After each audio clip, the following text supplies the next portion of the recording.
Pour créer un élément ALI, nous allons utiliser une méthode fournie par JavaScript qui permet de créer n'importe quelle balise.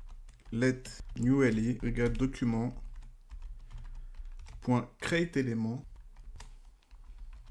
Et entre parenthèses, nous allons écrire le nom de la balise que nous voulons créer. Ici, ALI. Pour l'instant, la balise est créée, mais elle ne contient aucun texte. Donc, nous allons lui ajouter du texte en utilisant la propriété textContent. Donc, new ALI.textContent égale élément 4.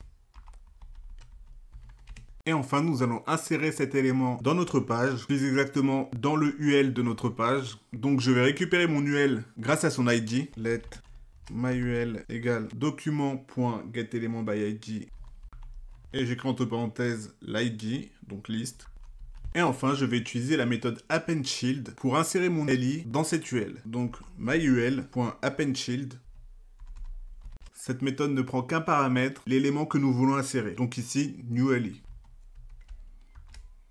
J'actualise ma page et nous voyons que notre élément a bien été ajouté. Donc cette méthode fonctionne, mais elle est peu fastidieuse lorsque le code devient plus complexe. Par exemple, lorsque nous voulons ajouter plusieurs éléments ou lorsque nous voulons insérer des éléments et leurs enfants. Nous allons donc voir une deuxième méthode avec innerHTML qui nous permet de générer du code HTML directement. Nous allons ajouter un cinquième élément à notre liste qui contiendra lui-même une liste d'éléments. Pour cela, je vais écrire mon code HTML sous forme de chaîne de caractères que je vais stocker dans une variable. Donc let li5 égale et je vais écrire mon code HTML. Je vais utiliser les caractères d'interpolation, donc les accents graves, pour pouvoir écrire mon code dans une chaîne de caractères, mais sur plusieurs lignes pour qu'il soit plus clair. J'ai tout d'abord un ALI.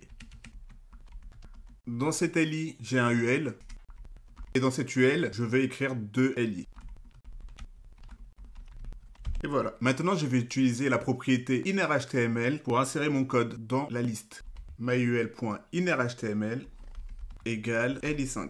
J'actualise ma page et je vois que les éléments ont bien été ajoutés, mais ils ont remplacé tout ce qu'il y avait avant. Mais vous inquiétez pas, je vais juste rajouter un plus ici. Donc maintenant, j'ai l'opération plus égale, c'est-à-dire que dans ma liste, je garde le code HTML que j'avais de base, auquel j'ajoute le nouveau code. J'actualise ma page et nous voyons que tout fonctionne correctement. J'ai ma liste, mes éléments, et dans mon dernier élément, le cinquième, j'ai un UL avec deux ALI.